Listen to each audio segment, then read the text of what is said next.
All right, all right. Welcome, welcome, welcome to the masterclass. I'm super excited to have you today. And super excited. So, by way of introduction, my name is Aldrima Harper. I am a podcast launch strategist, organizing and business systems consultant, and host of the Organizepreneur podcast.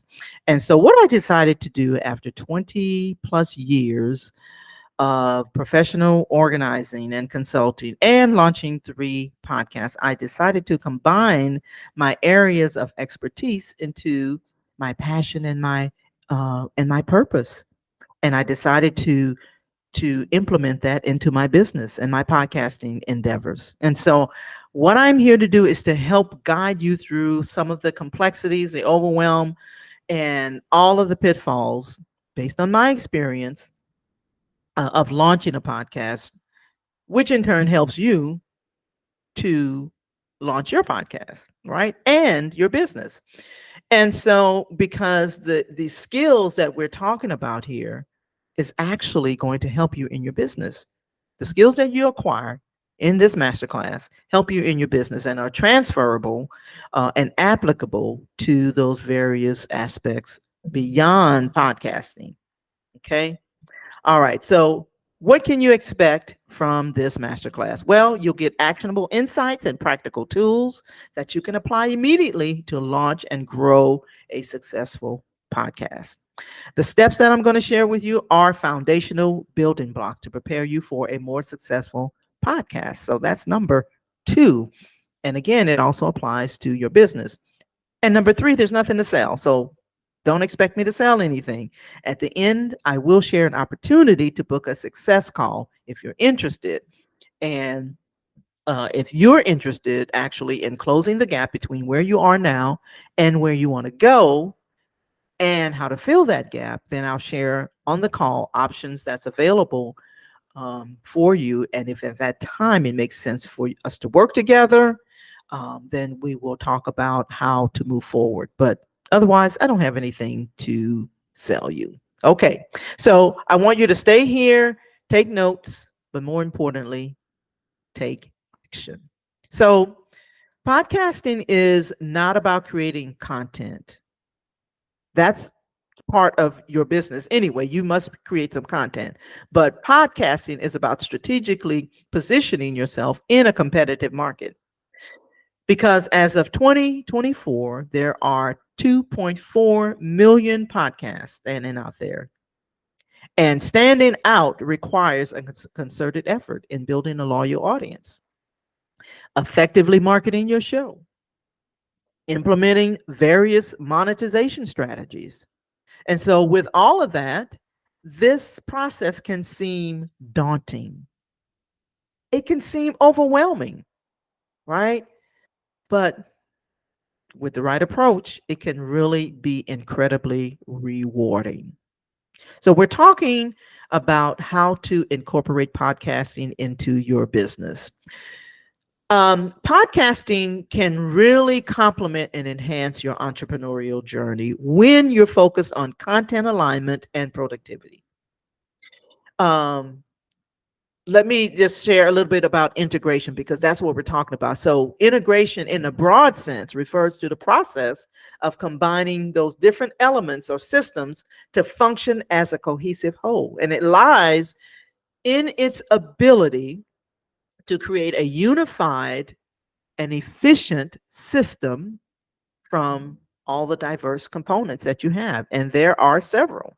So, in other words, when you have a business, you're already creating content. But for solopreneurs, integrating podcasting into your journey can significantly enhance your branch building, right? It can enhance your audience engagement, it can enhance your business growth. You just have to change your views. Excuse me. Sorry about that. You just have to change your views about that. And so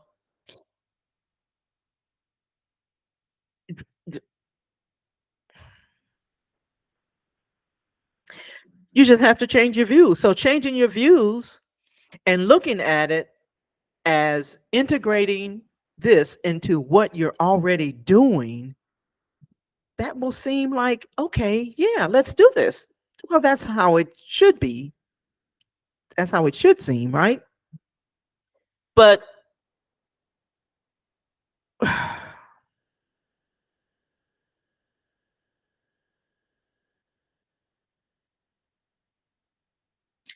so, in other words, when you have a business, you're already creating content, right?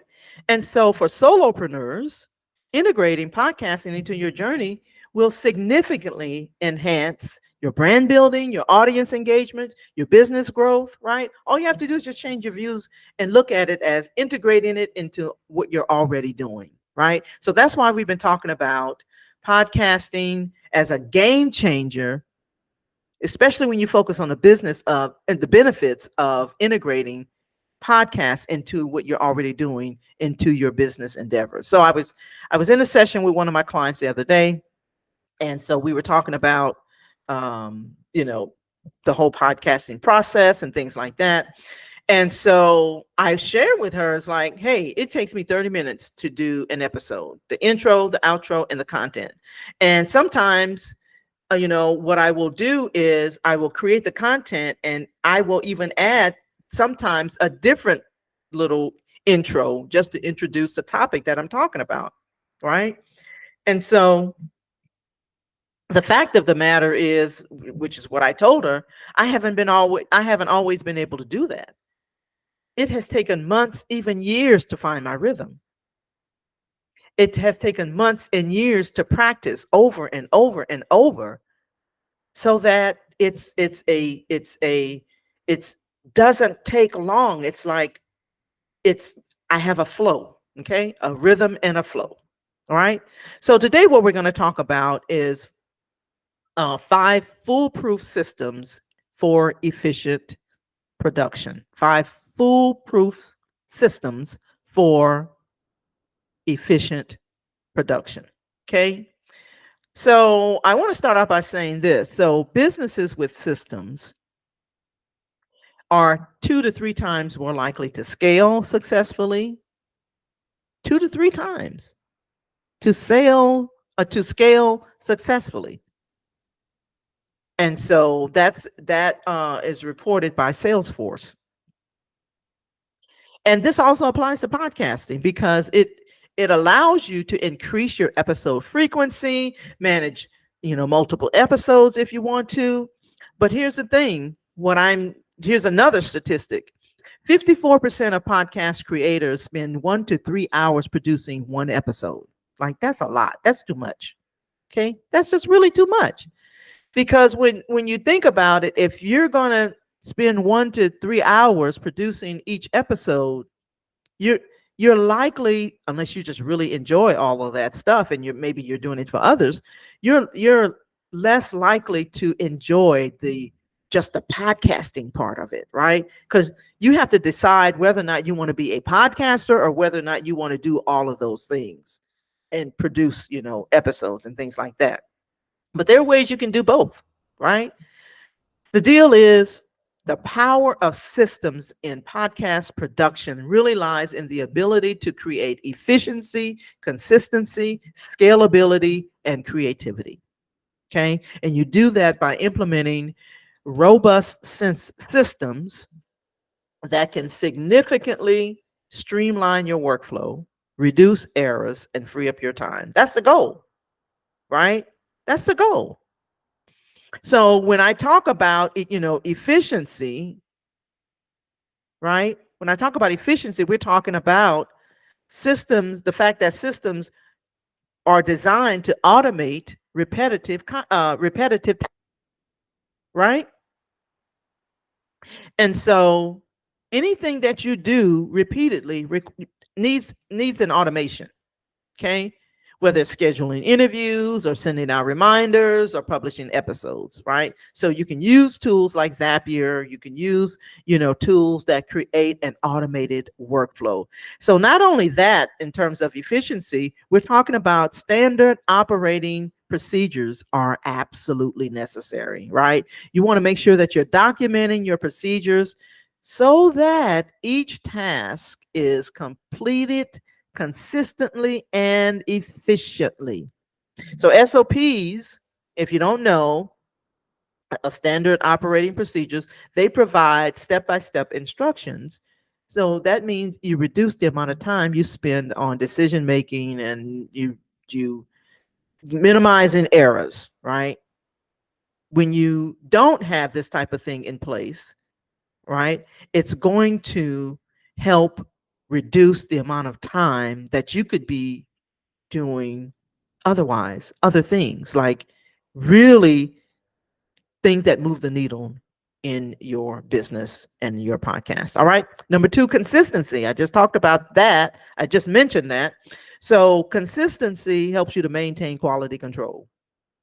It helps you to be consistent across all of your episodes. When you have templates for your show notes, your audio settings, your promotional materials, you ensure that each episode meets the same standard. It's like having a franchise, right? You have the same standard across the board. Not only that, it helps you to standardize your brand, communicating your brand, right? Your voice remains consistent across all platforms and interactions, right? Number three, scalability. I remember trying to scale and not having systems to do it. Okay.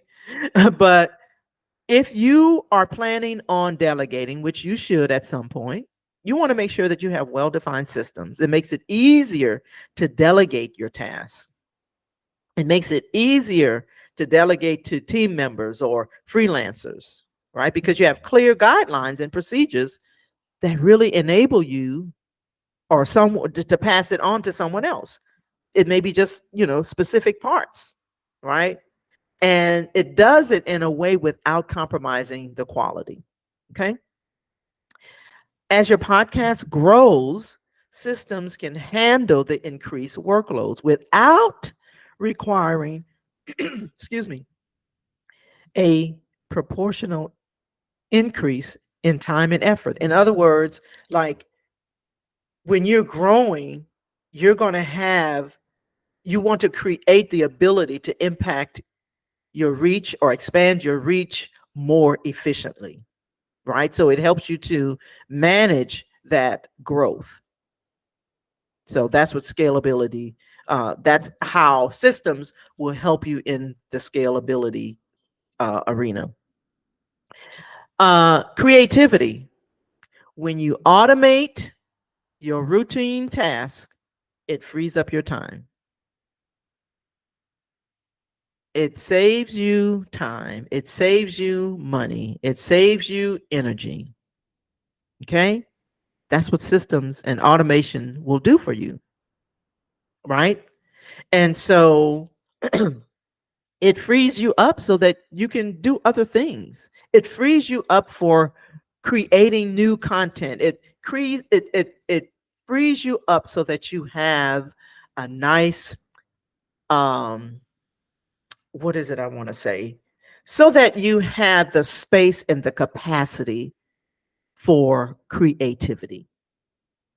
So that you have the capacity for improving the overall experience. You have creative freedom.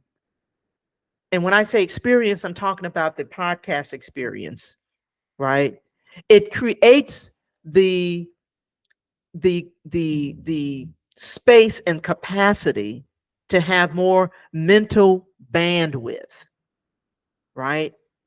And so that in doing so, you're going to foster innovation, and it keeps the podcast fresh and engaging. Okay. So efficiency, consistency, scalability, and creativity. So I want to move now to the um, production aspect of it. So there's actually 5 steps that I want to talk about. There are 8. There are actually 8 production steps, but I'm only going to talk about 5. So hopefully that makes sense. All right. So I'll give you the 8. It's planning, It's preparation, pre-production, production, post-production, publishing, promotion, and performance. But I'm only going to talk about five. Okay, I'm only going to talk about five of those things. So let's just talk about um, pre-production. Okay, pre-production.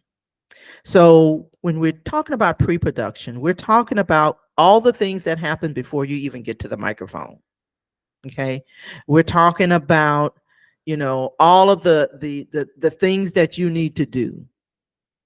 Right, we're talking about all of the tasks that that's required before you even get to the mic. We're talking about creating some type of a script. Right, we're talking about things like um, making sure that your content, you've done your research on your content. We're talking about making sure, if this is like, for example, if this is your first time, you want to make sure that you have an intro and an outro. Right, so you want to make sure that all of those things are in place in the pre-production uh, time, in the pre-production workflow. Right, so you got to establish some type of systems. You want to be able to store your ideas. You want to be able to have some kind of an outline. You want to be able to have a content calendar, excuse me. So all of that is a part of the pre-production workflow. Okay. And you can use things like, Notion. I personally use Notion. It's a free platform, or a free kind of like, Google Sheets and Trello board. Those are some other ones, but Notion is a platform that also allows you to incorporate all of those things. So you can create an outline, right? You can create a calendar, and all of those type of things, right? And so, but you want to make sure that you have something in place for your pre-production um, workflow. If you are doing outreach to guests, you want to make sure you have some type of an email template. You want to make sure that you have some type of calendar tool for scheduling, right? You don't want to just get people on your calendar and you got other things to do and you haven't prepared for it. So you want your guests, if you're outreaching to guests, you want to get that on your calendar so that you can be, prepared. I use practice.do so that I can get that directly plugged into my CRM. And so it has a calendar, it has forms, it has all of those type of things. Calendly is also a very good platform to use.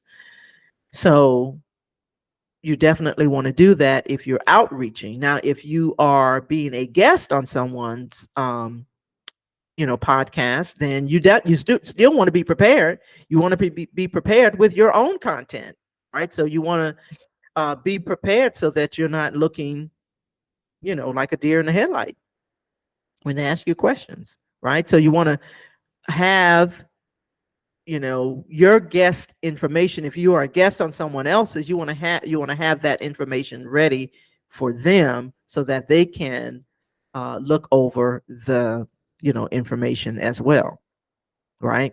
So um those are just a few things that helps you in the pre-production workflow, right? And here's the thing, a lot of times people are concerned about, well, what kind of, microphone, what, all of those type of things, and that's important.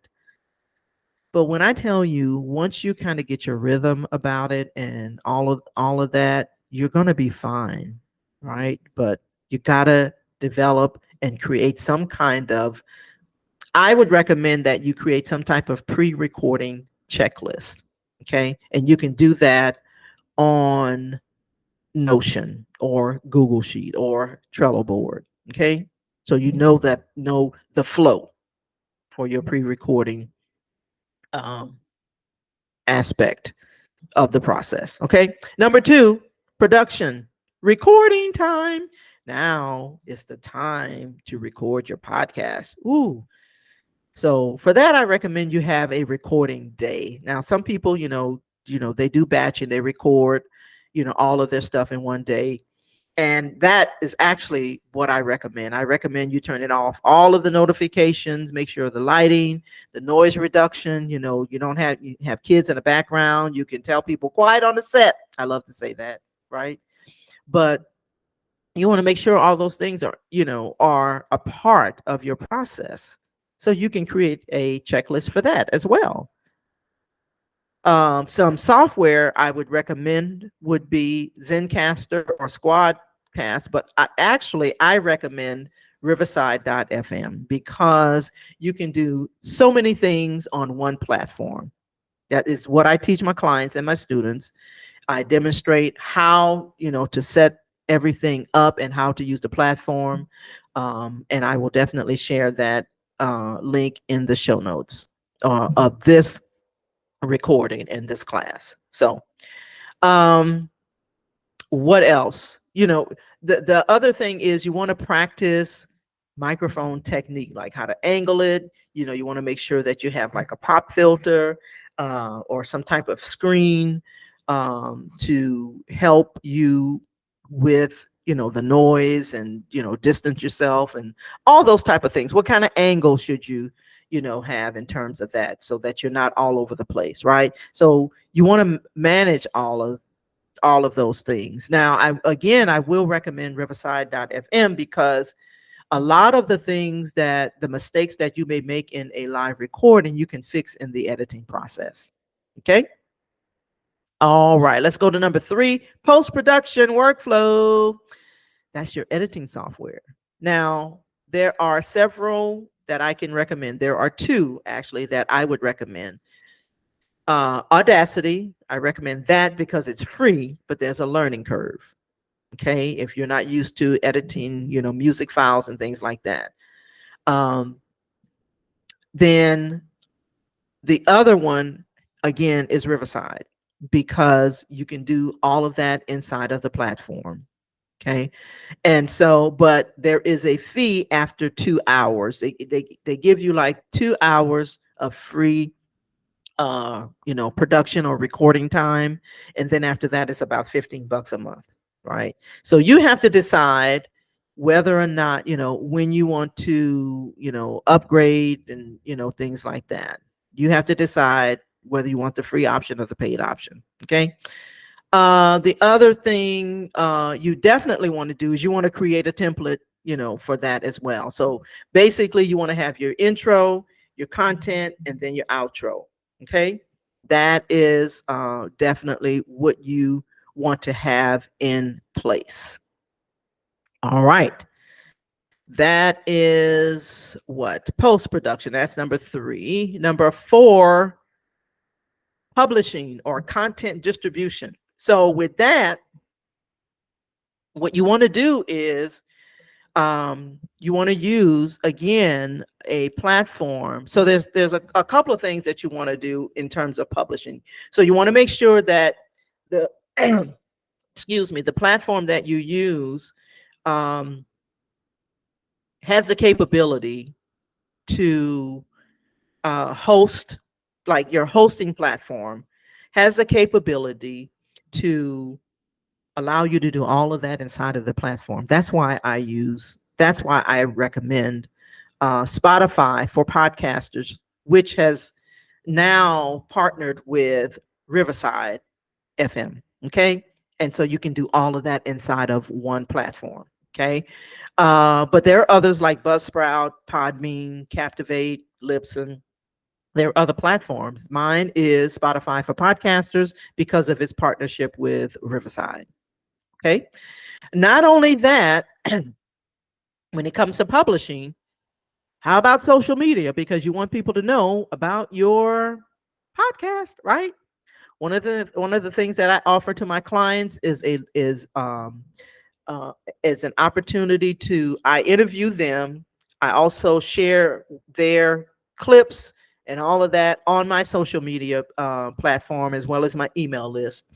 But you want to make sure that you have a way to share your podcast on social media. right? Because that's how you're going to get the message out.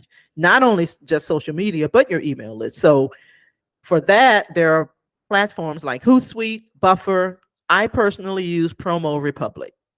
I've been using it for years. It works seamlessly and I love it. So that's how I automate my social media sharing.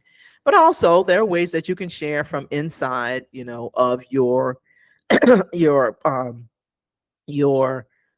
hosting platform as well, but it's not automated. So you definitely want to, when you get to that point, you want to find a way to automate that process. Okay. So again, I recommend Promo Republic for that.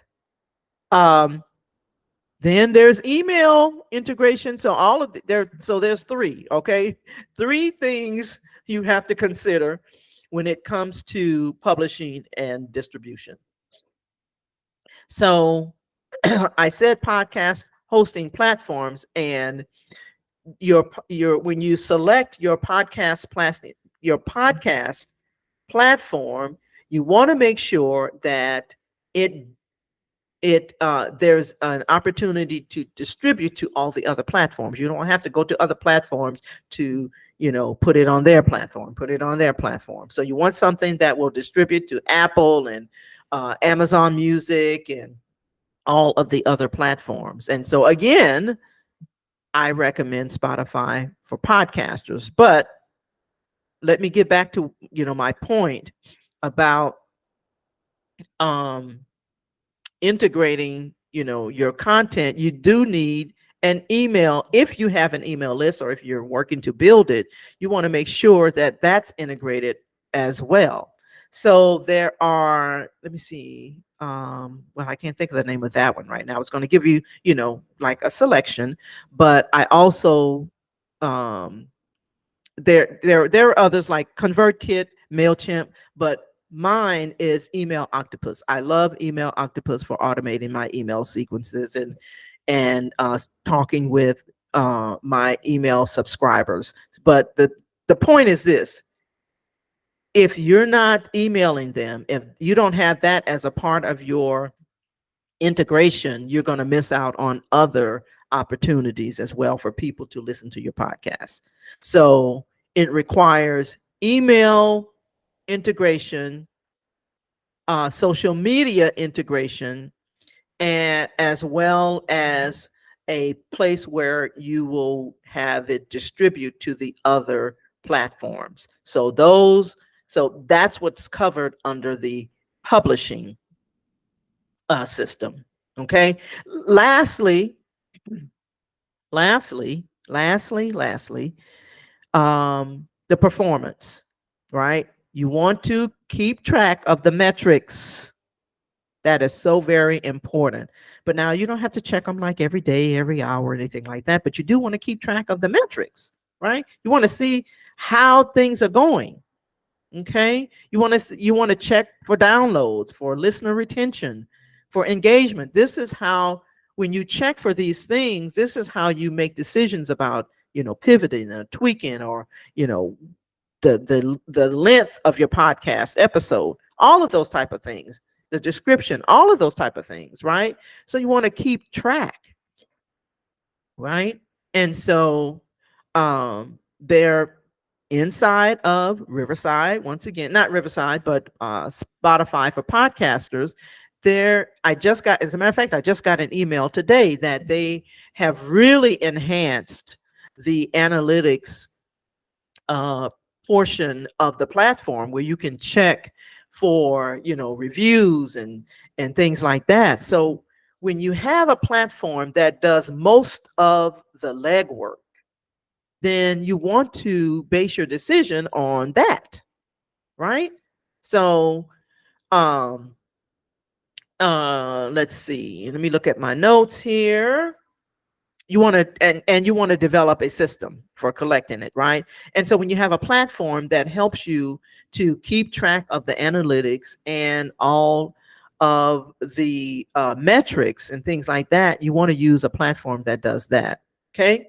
So, and again, for that, I do recommend Spotify for podcasters. So you develop your system for that. You organize your listeners' comments and things like that.